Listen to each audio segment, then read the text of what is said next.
অঞ্জনগড় মহিলা প্রগতি সংঘের নিবেদন ক্রেমে ক্রেমে প্রস্থান।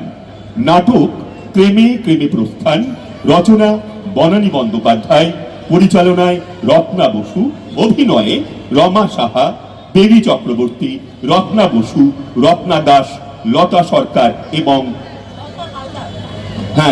লতা হালদার এবং তারপরে নামটা বুঝতে পারছি না,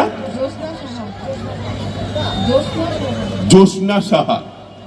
এনারা অভিনয় করবেন আজকের নাটকে। এরপরেই সুমিতাদির গান, তারপরেই পৌশালী ব্যানার্জি।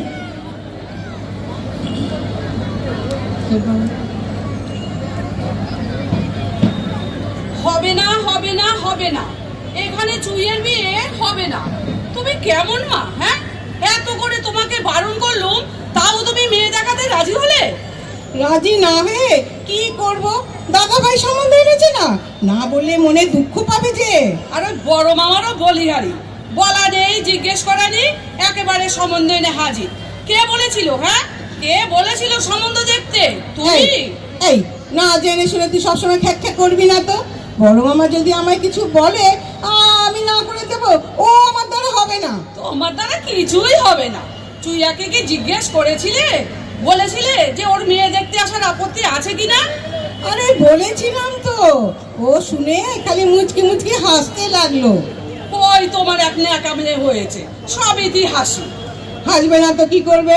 সব সময় তোর মতো মেজাজ দেখাবে? যাকে শোন, তুই এবার মুখটা বন্ধ কর তো। ওনাদের কিন্তু আসার সময় হয়ে গেছে। আজ তো আবার সব বাড়ির মেয়েরাই আসবে। আজ তো তার মানে অন্যদিন আবার অন্য লোকেরা দেখতে আসবে আমার বোনটাকে? হ্যাঁ, আরে প্রথমে মেয়েরা আসবে, তারপর বাড়ির পুরুষেরা মানে গুরুজনরা, তারপর ছেলে আর ছেলের বন্ধুরা আসবে। হ্যাঁ, তুমিও এক কথায় মেনে নিলে।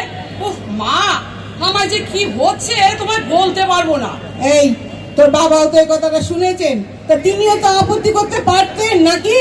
তা তিনি তো শুনলেন আর টুক করে সরে পড়লেন। তা আজকে বাবাকে থাকতে বললে না কেন? কি করে বলবো?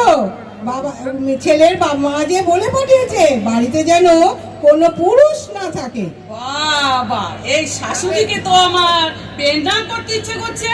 দাঁড়াও, আগে সামনে পাই তারপর। এই তারপর আবার কি? হ্যাঁ, তারপর আবার কি রে? খবরদার বলছি বুইয়া, খবরদার, কিচ্ছু বলবি না।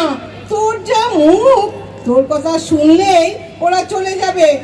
ভালোই হবে, আপত্তি দেই হবে। হ্যাঁ, যে বাড়ির শাশুড়ি পার্টি করে বেড়ায় সেই বাড়ির শাশুড়ির মুখ তো এমনই হবে। শাশুড়ি পার্টি করেন তো আমার কি? উনি উনার মতন থাকে, আমি আমার মতন। ওদের বাড়িতে কেউ কাউকে ডিস্টার্ব করে না। যাকে একবার দেখো চুইয়া রেডি হয়েছে কিনা। হ্যাঁ, আমি যাচ্ছি, তবে দেখিস উনারা এসে পড়লে ওই উল্টো পাল্টা কিছু বলিস না যেন। না না, তোমার অতিথি বলে কথা, আমি কি কিছু অন্যায় আচরণ করতে পারি? উফ, ভাগ্যিস আমার বিয়ে হয়ে গেছে, তা না হলে আমাকেও তুমি একদিন মেয়ে দেখানোর পিড়িতে বসিয়ে দিতে। তা মা, তুমি আর সে চান্স দিলে কোথায়? পাস করে চাকরি করতে না করতেই একটা রোগা পাটকা কাংলা ছেলেকে সামনে এনে দাঁড় করিয়ে বললে, মা আমি একে বিয়ে করব। আমার না ক্যাংলা মতন একটা ছেলেকে পছন্দ হয়েছিল। তোমার ছোট মেয়েকে জিজ্ঞেস করেছো যে তার কোনো ছেলেকে পছন্দ আছে কিনা? না না, করিনি, আর এখন করবো না। তবে তুমি এখন কিন্তু শাকনে না। হ্যাঁ, আমি কি আগে দেখে আসি। তিনি তো আবার সাজতে বসলে ওঠার নামই করেন না। দয়া করে তোমার মুখটা বন্ধ রেখো। হ্যাঁ, আমি যাচ্ছি। বন্ধ রাখবো না, ছাই করবো। আসুক আগে তো, তারপর দেখছি কি করা যায়। কি আসপর্দা বলে 3 বার দেখবে, দেখাচ্ছি। আমারও নাম তেজস্বিনী ও ঠাকুরতা। বড়দিদি, বড়দিদি, আমি যেছি গো, তুমি মামিকে বলে দিও কেন? উমা, চলে যাচ্ছিস কি রে? এখন বাড়িতে লোক আসবে তো। আমারও বাড়িতে লোক আসবে তো, স্পেশাল। তা বলে চুইয়াকে দেখতে আসবে জেনেও তুই বাড়ি চলে যাবি? এত কি স্পেশাল ব্যাপারে? কেন, আমরা কি মানুষ লই? আমাদের কি স্পেশাল কিছু হতে পারি না? চুইয়া দিদি শাস্তি পারে, আমি পারি না কেন? আরে চুইয়াকে তো আজ দেখতে আসবে তাই। আমাকেও তো আজ দেখতে আসবে তাই। বলিস কি রে, তোকে দেখতে আসবে? কেন গো? চুইয়া দিদিকে দেখতে আসতে পারলে আমাকে পারবে না কেন? দুজনেই তো মেয়ে, দুজনেই তো মানুষ। বাপ রে বাপ, তোর কি কথা হয়েছে রে? তুই তো এমন ছিলিস না রে চম্পা, সেই ছোট্ট থেকে দেখছি। কে শেখালো এত কথা বলতো? তোমার সাউরি গো, সাউরি। হ্যাঁ, আবার কি? তোমার সাউরি কাছেই শিখেছি।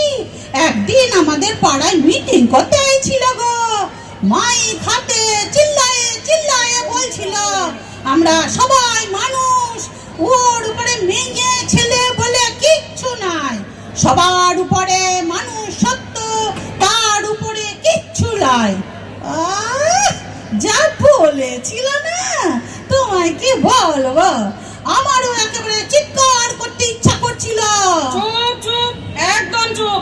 এখানে চিৎকার করতে হবে না, তুই যা। এই এই এই দাঁড়া দাঁড়া, ও চলে যাবে কি রে? এক্ষুনি তো লোকজন এসে পড়বে। ওর বাড়িতেও লোকজন আসবে। সে আবার কি? কেন গো? চুইয়া দিদিকে দেখতে আসতে পারে, আমাকে পারে না কেন?